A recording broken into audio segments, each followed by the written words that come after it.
अस्सलाम वालेकुम, welcome to visa info channel by Prosperity Group. हमारी आज की वीडियो का topic it's about the current visa situation of Japan in Pakistan. जैसा कि आप लोग जानते हैं कि लास्ट मंथ के मिड में जापान ने अपने बॉर्डर्स ओपन किए थे फॉर द इंटरनेशनल टूरिस्ट, और उसके फ़ौरन बाद ही पूरी दुनिया से वीज़ा एप्लीकेशंस की एक भरमार एम्बेसी को फेस करना पड़ी।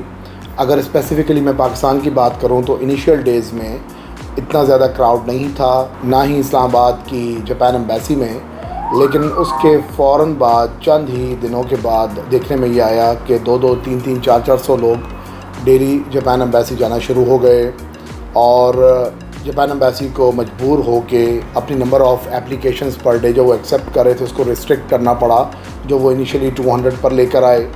उसके बाद भी जब उन्होंने ये देखा कि किसी तरह से सिचुएशन कंट्रोल नहीं हो रही, क्योंकि उन्होंने शायद ये सोचा कि हम 200 एप्लीकेशंस पर डे लेंगे तो जो क्राउड है, जो विलिंग लोग हैं, जो इंटरेस्टेड लोग जापान जाने के लिए हैं, वो 2-4-6 दिन में भुगत जाएंगे। 200-400-800 जो बंदा होगा, उसके बाद बात जो है वो नॉर्मल रूटीन में या नॉर्मल नंबर ऑफ़ एप्लीकेशंस पर आ जाएगी।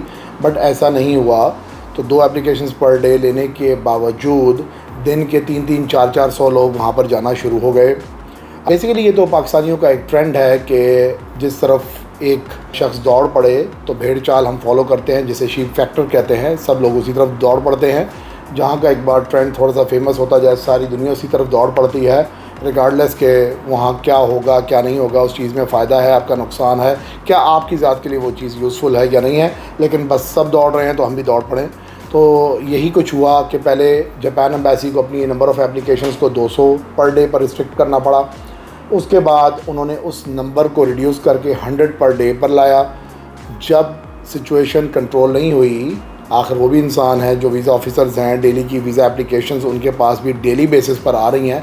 आप इमेजिन कीजिए कि एम्बेसी में 3 या 4 वीज़ा ऑफिसर्स वीज़ा प्रोसेसिंग कर रहे हैं, आपके डॉक्यूमेंट्स को A to Z रिव्यू करके डिसीजन कर रहे हैं कि आपको वीज़ा देना है या रिजेक्ट करना है। सो डेली की 200 एप्लीकेशंस, 5 डेज़ अ वीक की कितनी एप्लीकेशंस बन जाती हैं? 1000 एप्लीकेशन जो उन्होंने रिव्यू करनी है, उस पर डिसाइड करना है, वो भी इंसान है। इतना ज़्यादा बर्डन एक एप्लीकेशन के प्रॉपर रिव्यू के अंदर, it takes a lot of time. तो उन्होंने फिर उसे 100 पर लाया। जब 100 पर भी देखा कि भाई ये तो डेली 100 पूरे ही हो रहे हैं, बल्कि लोग बाहर लाइनों में कतार दर कतार खड़े हैं, तो उन्होंने उसको रिड्यूस करके 70 पर लाया। और 70 पर लाने के बाद फिर अभी लास्ट डेज़ में जो सिचुएशन हमारे सामने आई, लोगों ने जो वहाँ जा रहे हैं विटनेस की, वो कुछ ऐसी थी कि जिसमें ये बताया गया कि जी शुरू के दिनों में तो आइडियल टाइम ये था कि 9 से 11 बजे के दरमियान जापान एम्बेसी एप्लीकेशन एक्सेप्ट करती थी कि जो भी 9 से 11 के दरमियान एम्बेसी के गेट में एंटर हो जाए थ्रू द शटल सर्विस, आप एम्बेसी जाएंगे और एम्बेसी के गेट से एंटर हो गए तो they will accept your application. चाहे आपका नंबर आते आते 12 बज जाए, 1 बज जाए, 2 बज जाए, they have to accept your application. फिर उसके बाद जब उन्होंने 100 रिस्ट्रिक्ट किया नंबर्स में, 200 पूरी हो गई, 201 वाले को वो एक्सेप्ट नहीं करेंगे। 200 एप्लीकेशंस मींस 200 पासपोर्ट्स, यानी अगर एक शख्स जा रहा है with the member of 5 in his family, तो वो 5 पासपोर्ट्स, 5 एप्लीकेशंस काउंट होती हैं। सो 200 से 100, 100 से 70, और जब 70 पर आया तो लोगों को ये देखने की बजाय कि भाई अब तो नंबर्स ऑफ़ एप्लीकेशंस कम एक्सेप्ट हो रहे हैं, जापान अब ज़्यादा इंटरेस्टेड नहीं है ज़्यादा एप्लीकेशंस रेशो देने में, और रेशो भी डेफिनेटली जो है तो सक्सेस की है वो डाउन कर रहा है इस वजह से, तो हमें ज़रा कम जाना चाहिए। तो बजाय इसके कि जैसे पहले रूटीन थी, लोग सुबह 8-9 बजे निकल जाया करते थे, लोग सुबह सवेरे फजर के टाइम जाना शुरू हो गए। उसके बाद कुछ दिनों में ये हालत देखने में आई कि लास्ट डे लोग जाके शाम को मगरिब के टाइम, इशा के टाइम जाकर वहाँ शटल सर्विस में जाके चादरें बिछा कर लेट रहे हैं, वहीं पर सो रहे हैं, वहीं पर डिप्लोमेटिक एनक्लेव में ही रातें गुजार रहे हैं। तो भाई क्या हो गया यार? I don't know why this frustration. हमारे कई क्लाइंट्स ने हमें अपना एक्सपीरियंस जब ये शेयर किया आके कि भाई वहाँ ये प्रॉब्लम्स हो रही हैं, बिलीव यू मी कि हमने हर अपने उस क्लाइंट को जो जापान में इंटरेस्टेड था, इससे पहले कि उसकी फ़ाइल प्रोसेसिंग स्टार्ट करते, हम पहले उन्हें ये गाइड करना शुरू हो गए कि भाई this is the current scenario, visa submission के अंदर ये प्रॉब्लम्स आएंगे। If you are really interested, really it's urgent, it's important, then you should go for that. तो ये बात क्लियर की जाती थी ताकि उन्हें पता हो कि आगे कौन से कंसिक्वेंसेस हमें फेस करने पड़ेंगे। हलवा नहीं है गए रेडी पड़ा है खा लिया। तो भाई मुझे नहीं समझ आ रही कि इतनी भी क्या आखिर आई है कि रातों रात जाके वहाँ पर आप सो रहे हैं। और there are so many other countries in the world भाई, कुछ और एक्सप्लोर कर। अगर आप जेन्युइन टूरिस्ट हैं तो दुनिया और बड़ी पड़ी है घूमने फिरने के लिए। आप इंटरेस्टेड हैं कहीं जाकर सेटल होने या काम करने के लिए, तो और बहुत बड़ी दुनिया पड़ी है भाई। बहुत कंट्रीज़ हैं, कहीं और अप्लाई करें जहाँ आप प्रॉपर तरीके से इज़्ज़त के साथ जाएँ, अपनी वीज़ा एप्लीकेशन का सबमिट कराएँ, वापस आ जाएँ।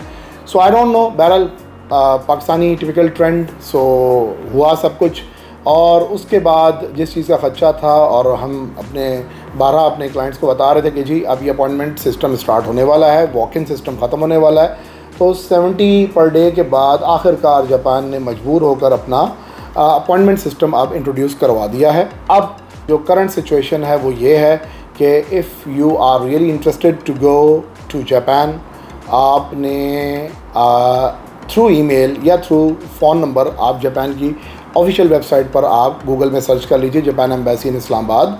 आप उनके ऑफिशियल पेज पर जाइए, वहाँ पर उनका ऑफिशियल ईमेल भी मेंशन है, उनका ऑफिशियल फ़ोन नंबर भी मेंशन है। इन दो ऑप्शंस के थ्रू, दो सोर्सेज के through you can book your appointment, और जो अपॉइंटमेंट कंफर्मेशन आपके पास आएगी you have to take a print of that appointment, और उस गिवन टाइम और डेट पर आप जाकर अपना केस सबमिट करवा सकते हैं।